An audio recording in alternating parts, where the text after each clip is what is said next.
Hello, my name is Nick Heasters.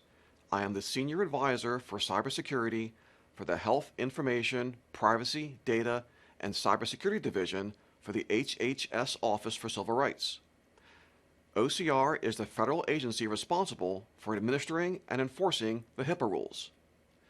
This is the set of rules that applies to protected health information and sets forth the privacy and security requirements that HIPAA-covered entities and business associates must follow, as well as the rights that individuals have, such as the right to access their health information. We do this through rulemaking and guidance, investigations and enforcement actions, and outreach, like today's presentation. My statements today are intended to be for educational purposes and should not be construed as legal advice, an advisory opinion, or a modification or addendum to the HIPAA rules, OCR's statutory authority, or any published materials by OCR, such as our bulletins, guidance, or notifications. Please visit our website at hhs.gov/OCR for all of OCR's HIPAA-related published materials. Today, in observation of Cybersecurity Awareness Month, we will discuss how HIPAA security rule can defend against cyber attacks. First, we will review the trends that OCR sees in large breaches that are reported annually to OCR. Next, we will review common HIPAA compliance issues that have caused or contributed to breaches of PHI with a focus on common attack vectors as seen by OCR in its investigations. Then, we will review HIPAA security rule provisions that, if implemented, can help prevent, detect, mitigate, and recover from security incidents and breaches. Next, we will answer selected questions. Prior to producing this video, OCR sent out a listserv announcement seeking questions from the public and regulated entities for this webinar. So let me say thank you to all who submitted questions, as it helps us understand what are some current issues that would benefit from additional clarity. We will end with a review of various HIPAA and cybersecurity resources from OCR that can assist regulated entities with their compliance program and protection of PHI.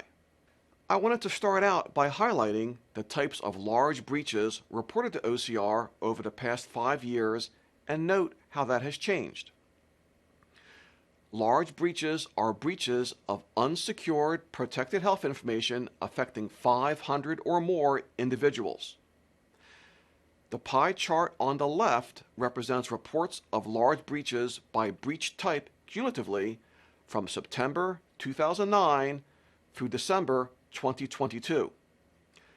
Almost half, 49%, are attributed to hacking and IT incidents, but almost a quarter, 22%, were because of theft or loss.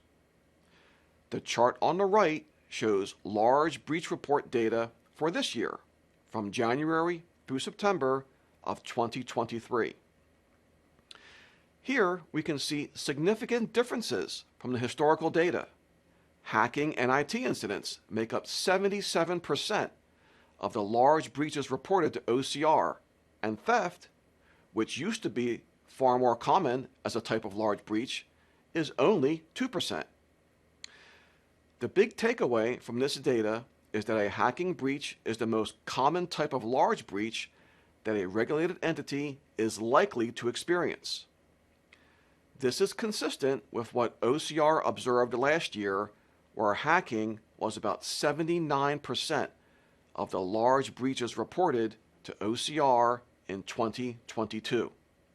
This slide illustrates the progression, an increase of large breaches attributed to hacking and IT incidents over the past 5 years. There has been a 239% increase in large breaches reported to OCR involving hacking from 2018 to 2022. For ransomware, it's a 278% increase for the same time frame. This is the largest cybersecurity threat facing the healthcare industry and the protected health information it holds. When I started at OCR and reviewed incoming large breach reports, many were due to lost or stolen devices.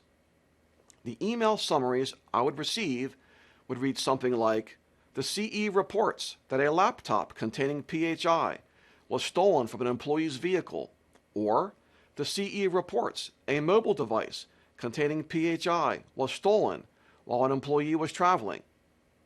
I don't come across as many stolen or lost device breach reports as before.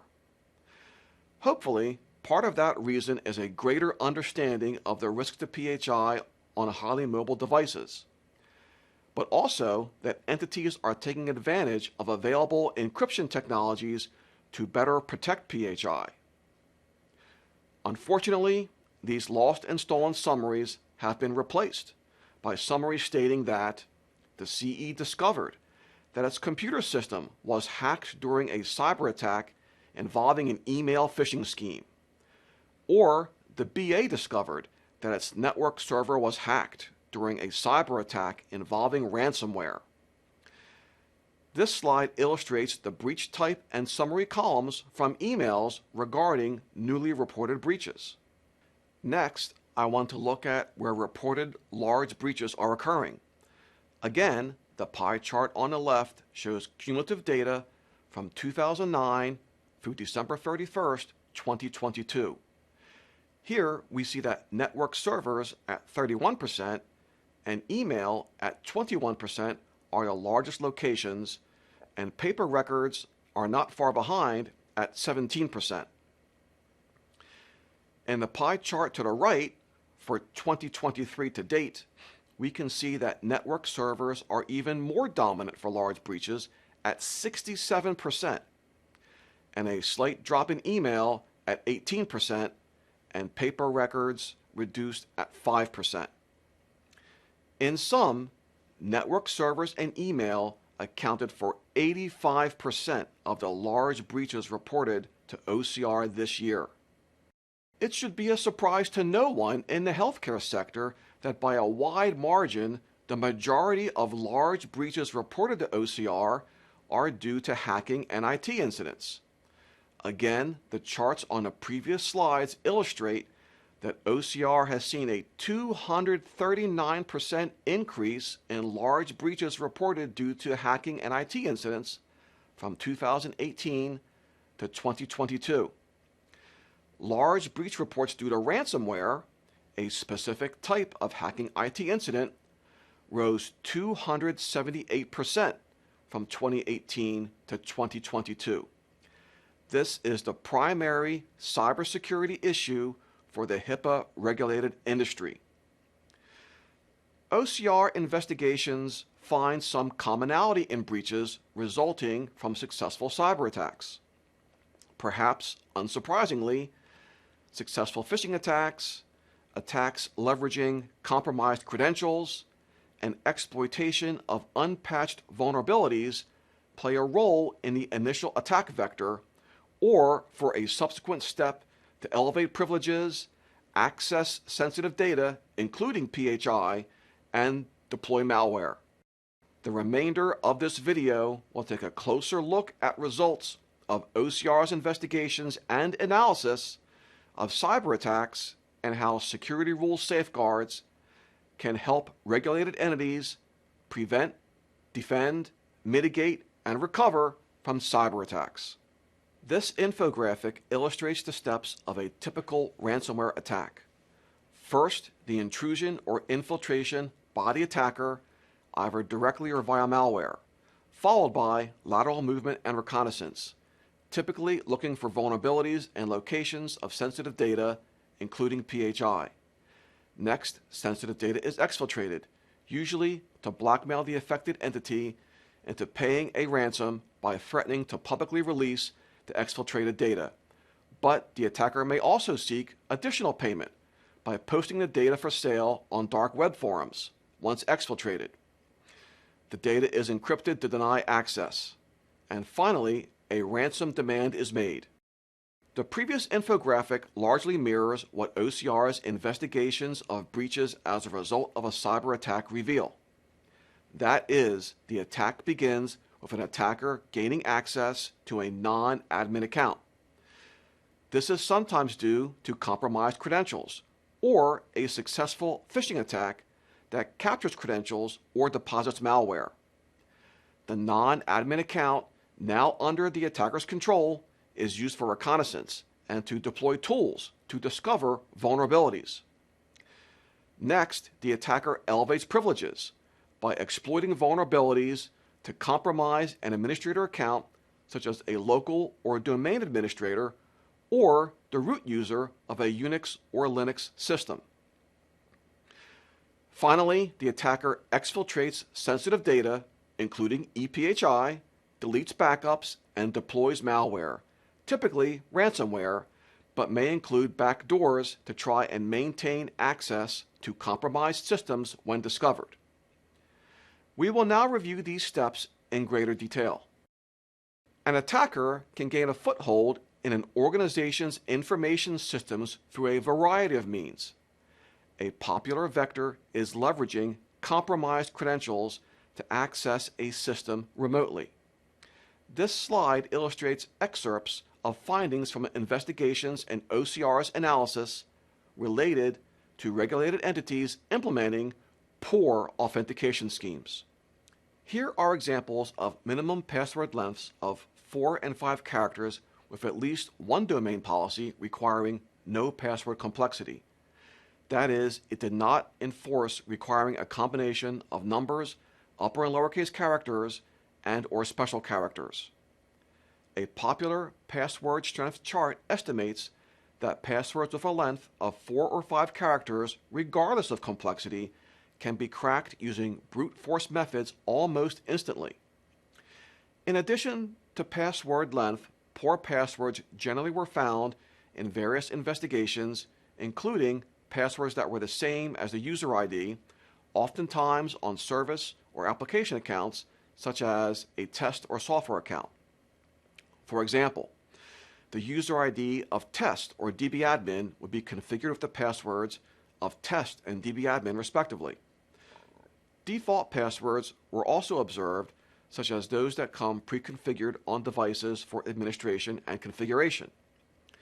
Some investigations found entity default passwords in use that were included in manuals available on the internet or circulating online in hacker forums. Entities using anonymous FTP, a configuration of the file transfer protocol requiring no authentication, was also identified during several investigations. At least one entity relied on anonymous FTP for clients to upload logs for software diagnosis, but these logs contained PHI. The HIPAA security rule includes a requirement for authentication, implemented procedures to verify that a person or entity seeking access to EPHI is the one claimed. Authentication, like all HIPAA security rule safeguards, must be implemented in accordance with the security rules general rules located in Title 45, Section 164.306 of the Code of Federal Regulations.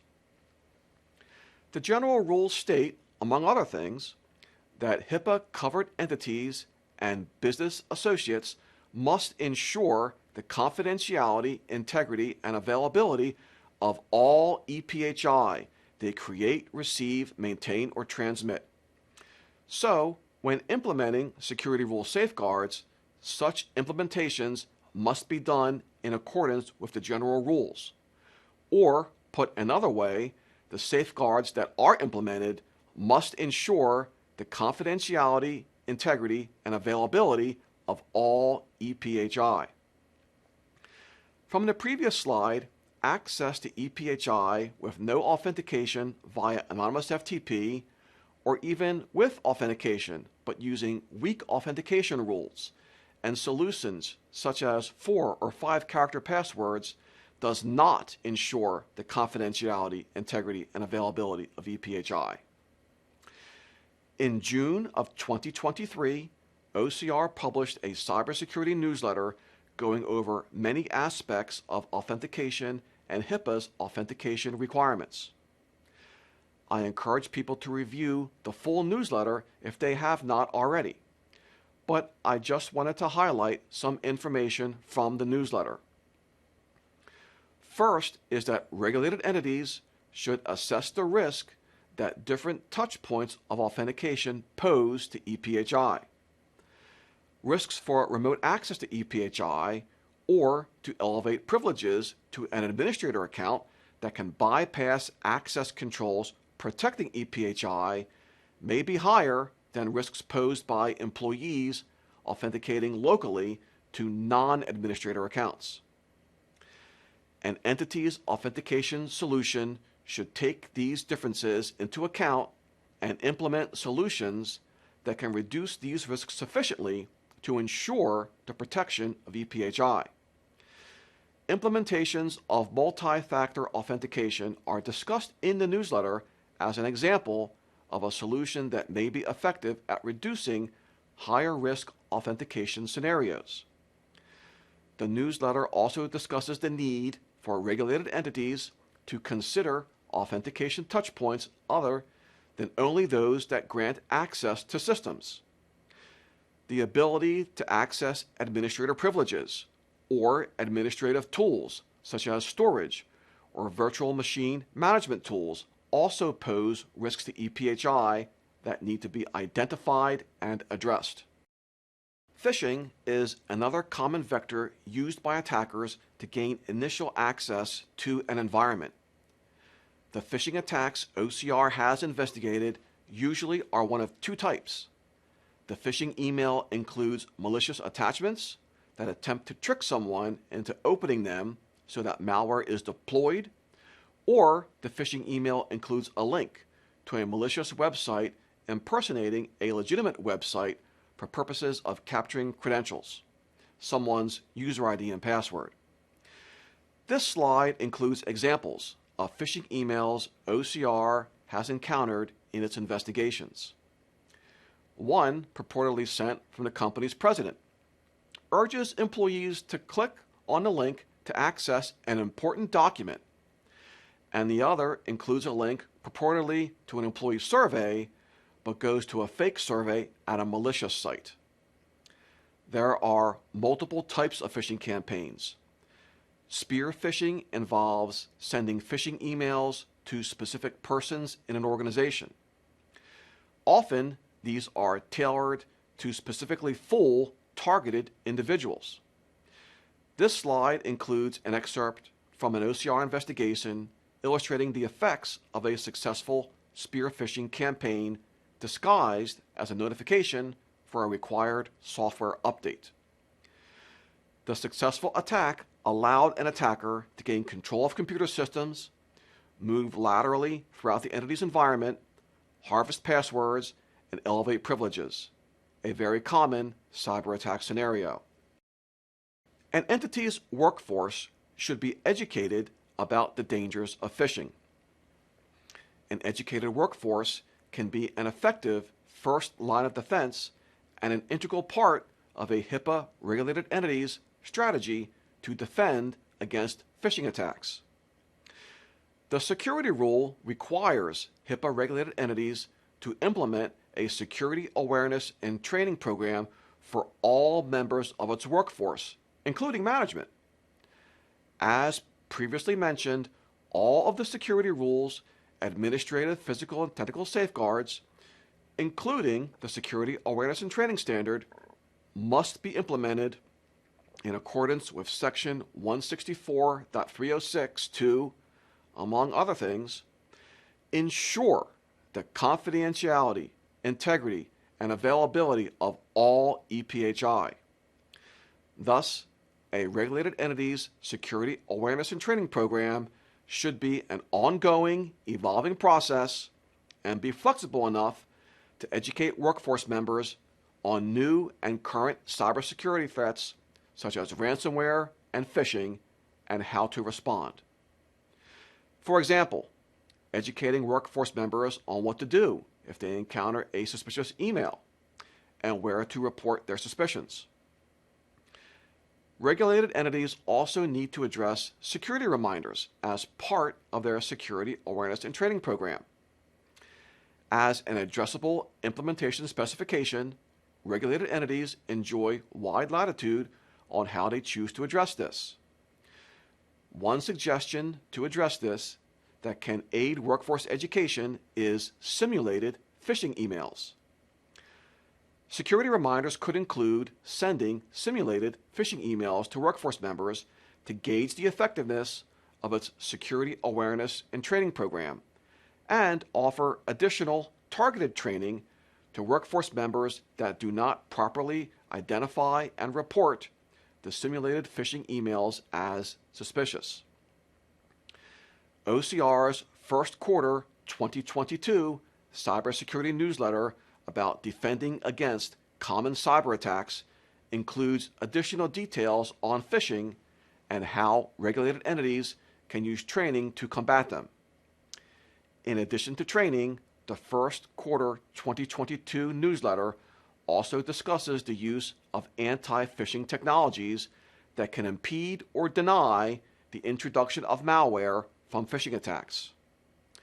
Combining an engaged, educated workforce with appropriate technical solutions can provide regulated entities the best opportunity to reduce or prevent phishing attacks. Once an attacker gains foothold in an entity's environment, OCR's investigations show that typical actions of the attacker are to conduct reconnaissance activities to explore the entity's computer systems and networks, searching for means such as the exploitation of vulnerabilities to gain access to administrator accounts. Oftentimes, attackers will deploy tools to scan networks searching for known vulnerabilities to exploit. This slide includes excerpts from OCR investigations that identify successful cyber attacks that lacked security measures that could have impeded or otherwise contained an attacker's activities. For example, one investigation identified a lack of permissions or access controls where a PHI was located, thereby allowing access to PHI to everyone. A couple of investigations identified a lack of network segmentation that could make networks and systems more accessible to an attacker by not impeding lateral movement. Ineffective or non-existent access control lists was also identified as a means that could make access to PHI easier for an attacker. The blue excerpt illustrates the common cyber attack pattern OCR sees in its investigations. Once access is gained, the attacker uses tools to perform reconnaissance, map the network, identify vulnerabilities, gain access to administrator credentials, and deploy ransomware. OCR investigations have revealed PHI left unprotected without access controls in many situations, including on FTP servers, web servers, in temporary directories or folders, in collaboration tools, and on shared drives. Effective access controls are vitally important to protect ePHI. As with all security rule safeguards, access controls must be implemented in a manner to ensure the confidentiality, integrity, and availability of all ePHI. The access control standard requires HIPAA-regulated entities to implement technical policies and procedures for electronic information systems that maintain ePHI to allow access only to those persons or software programs that have been granted access rights as specified in 164.308A4. Section 164.308A4 is the Information Access Management Standard. This is the administrative process by which access to ePHI is granted. OCR published a cybersecurity newsletter in 2021 focusing on the security rules authorization and access control requirements. This newsletter highlighted that access controls could include various solutions such as role-based access, users-based access, attribute-based access, or any other access control mechanisms a regulated entity deems appropriate to ensure the protection of its EPHI. Access controls need not be limited to computer systems. Firewalls, network segmentation, and network access controls can also be effective means to limit access to EPHI. Properly implemented, network-based solutions can limit the ability of an attacker to gain access to a regulated entity's network or impede the ability of an attacker already in the network from accessing other information systems, including systems containing EPHI. After conducting reconnaissance to discover sensitive data and system vulnerabilities, OCR investigations show that an attacker would next exploit a vulnerability to gain access to administrative privileges. This can happen in a number of ways. An administrative account's credentials can be compromised. Password harvesting tools may successfully yield access to administrative credentials. Or an unpatched vulnerability could be exploited that elevates privileges to an administrator's level. This slide includes excerpts from OCR investigations showing an attacker's ability to elevate privileges. A SQL injection attack, which is an attack inserting malicious code into an application which allows the attacker to view or alter a database, provided access to a user table, which provided access to an administrator's password, which was able to be decrypted. Multiple vulnerabilities were present that could be exploited to gain administrator access to a server, and an unpatched vulnerability of a network protocol could be exploited to elevate privileges. The security rule requires regulated entities to implement a security management process that includes requirements for risk analysis and risk management processes. The risk analysis provision requires regulated entities to conduct an accurate and thorough assessment of the potential risks and vulnerabilities to the confidentiality, integrity, and availability of EPHI held by the regulated entity. Risk management requires implementation of security measures sufficient to reduce risks and vulnerabilities to a reasonable and appropriate level to comply with Section 164.306A. As we have seen previously, these requirements, as with all safeguards, must be implemented in a manner to ensure the confidentiality, integrity, and availability of all EPHI. OCR's investigations frequently find non-compliant risk analysis and risk management processes as a leading cause or contributing factor in many breaches. The risk analysis must be accurate and thorough and consider risks to all of the EPHI held by the regulated entity. A frequent area of deficiency OCR finds in risk analyses is a lack of thoroughness. That is, only a subset of a regulated entity's environment was considered for risks posed to EPHI, or there was a lack of comprehensiveness when considering the risks, technical vulnerabilities posed to EPHI. Identifying, assessing, and managing risks to EPHI can be difficult, especially in organizations that have a large, complex technology footprint.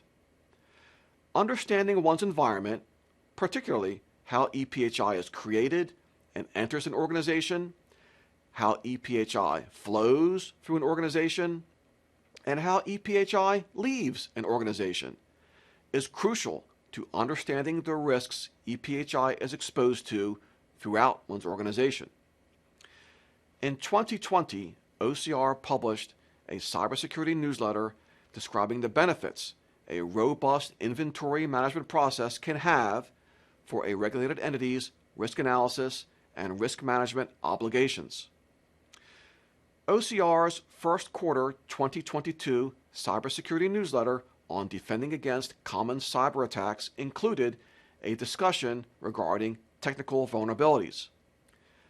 Technical vulnerabilities could include holes, flaws, or weaknesses of information systems, such as unpatched known vulnerabilities or incorrectly implemented and/or configured information systems.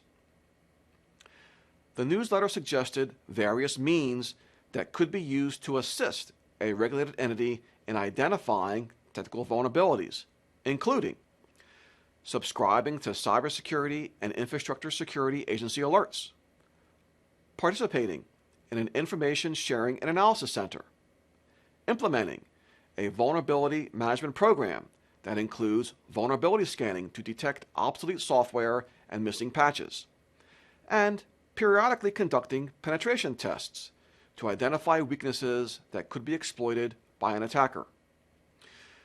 Once risks and vulnerabilities are identified, assessed, and prioritized, appropriate measures need to be taken to mitigate these vulnerabilities. For example, applying patches, hardening systems by disabling or removing unnecessary software or services, and replacing obsolete equipment. Once the attacker in our example scenario has gained access to administrator-level privileges, the final steps OCR typically sees includes the exfiltration of sensitive data, including EPHI, removing of online backups to impede recovery efforts, and deploying ransomware to encrypt data. This slide includes excerpts of OCR's investigations involving exfiltrated PHI from picture archiving and communications systems, or PAC servers, attackers deleting or encrypting online backups, entities paying a ransom because backups were not available, and deployed ransomware encrypting EPHI, including medical and billing records. Because of ransomware's ability to deny access to the data it encrypts, a regulated entity's security incident response and data backup and restore processes are critical to halting and eradicating malware, including ransomware, and restoring data to continue business as usual operations. OCR's October 2022 cybersecurity newsletter on HIPAA security rules, security incident procedures reviews a regulated entity's obligations to implement policies and procedures to address security incidents, including obligations to identify and respond to suspected or known security incidents, mitigating, to the extent practicable, the harmful effects of security incidents known to the regulated entity, and documenting security incidents and their outcomes, determining the nature and extent of the damage caused by a security incident, identifying and removing any malicious code and components that a security incident may have left behind, and mitigating any vulnerabilities that may have permitted a security incident to occur are all important steps regulated entities can consider when developing their security incident response procedures. In addition to security incident response, the October 2022 newsletter also reviews a regulated entity's obligations to create and maintain retrievable exact copies of EPHI as required by the Security Rules Data Backup Plan Implementation Specification. Because ransomware denies access to data, including PHI, maintaining frequent backups and ensuring the ability to recover data from backups is crucial to recovering from a ransomware attack.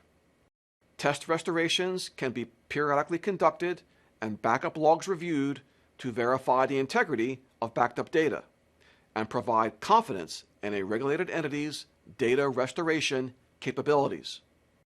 Because some ransomware variants have been known to remove or encrypt online backups, regulated entities should consider maintaining some backups offline and unavailable from their networks. This concludes the video's review of how the HIPAA security rule can help defend against cyber attacks. The video referred frequently to topics addressed in OCR's cybersecurity newsletters. For those of you interested in learning more about how best practices for HIPAA compliance can help defend against cyber attacks, I encourage you to visit OCR's website and review the cybersecurity newsletter materials. OCR solicited questions for this video presentation, and I will address some of those now. The first question is about authentication. We want to know if the authentication methods for covered entities are going to be defined. if HIPAA is ambiguous regarding specific controls and now proven vastly effective, when would authentication methods such as multiple factor authentication be defined to suffice failure to implement an authentication process to safeguard EPHI? We talked a little about authentication as part of this video, and OCR published a cybersecurity newsletter dedicated to authentication in June 2023. I would refer interested people to the newsletter, as it has a lot of really good information. The security rule does not prescribe a specific method of authentication. It is interesting to note that the Notice of Public Rulemaking, or NPRM, for the security rule did prescribe methods of authentication. It required entities select a method from a list that included passwords, biometrics, and telephone callbacks. Public comments suggested more or different options, or no options at all.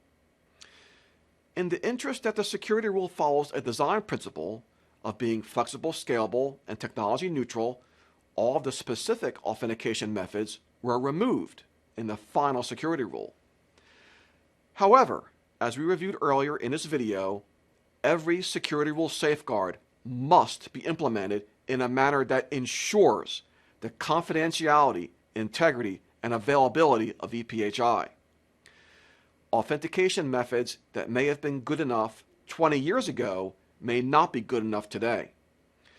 Also, as we reviewed earlier, the specific implementation of security rule requirements should be informed by the risks and vulnerabilities to EPHI. Certain risk profiles may be higher than others, thus requiring greater protections. In your example, multi-factor authentication may well be the most appropriate authentication solution in an organization to reduce high risks posed to EPHI, such as from privileged accounts, infrastructure tools, and remote access. Another question asks, is there definitive information about healthcare professionals using cell phones for patient communication, nor telehealth sessions using platforms such as Zoom? OCR published 2 resource documents for healthcare providers and patients this month on telehealth and their risks to privacy and security. The first resource is for healthcare providers on educating patients about privacy and security risks to protected health information when using remote communication technologies for telehealth. Although healthcare providers are not required by the HIPAA rules to provide this education, the resource supports the continued and increased use of telehealth by providing information to help healthcare providers who choose to discuss telehealth privacy and security with patients. The resource provides suggestions for discussing telehealth options offered, risks to EPHI when using remote communications technologies, privacy and security practices of remote communication technology vendors, applicability of civil rights laws. OCR also issued a resource for patients called Telehealth Privacy and Security Tips for Patients. This resource provides recommendations that patients can implement to protect and secure their health information, such as conducting telehealth appointments in a private location, turning on multi-factor authentication if available, using encryption when available, avoiding public Wi-Fi networks. Please visit OCR's website to read the guidance in full. There are many options to providing telehealth through remote communication technologies, and OCR supports telehealth and the use of remote communication products that protect the privacy and security of patients' health information. Our last question is, does a covered entity or business associate need to notify the customers in case a cyber risk is averted or any preemptive measures implemented for cybersecurity? Generally, no. There is not a requirement to notify individuals of an averted cyber risk that does not rise to the level of a breach of PHI. However, the security rule provides that a business associate agreement must require the business associate to report to the covered entity or business associate whose EPHI it maintains any security incidents of which it becomes aware. The rule, however, does not prescribe the level of detail, frequency, or format of reports of security incidents which may be worked out between the parties to the business associate agreement. There is also not a requirement to notify customers of specific measures implemented for cybersecurity, but interested persons can review the HIPAA security rule to gain an understanding of the security measures covered entities and business associates are required to implement. This presentation referred frequently to OCR's cybersecurity newsletters. Recent newsletter topics include authentication, security incident procedures, defending against common cyber attacks, securing legacy systems, controlling access to EPHI, HIPAA and IT asset inventories, preventing, mitigating, and responding to ransomware, advanced persistent threats and zero-day vulnerabilities, managing malicious insider threats, and phishing. To receive cybersecurity newsletters or other HIPAA security-related information, please sign up to our listserv via our website. This slide shows various ransomware resources available from OCR, HHS, CISA, and the FBI. The HHS Health Sector Cybersecurity Coordination Center provides threat briefs that highlight relevant cybersecurity topics and raises the healthcare and public healthcare sector's situational awareness of current cyber threats, threat actors, best practices, and mitigation tactics.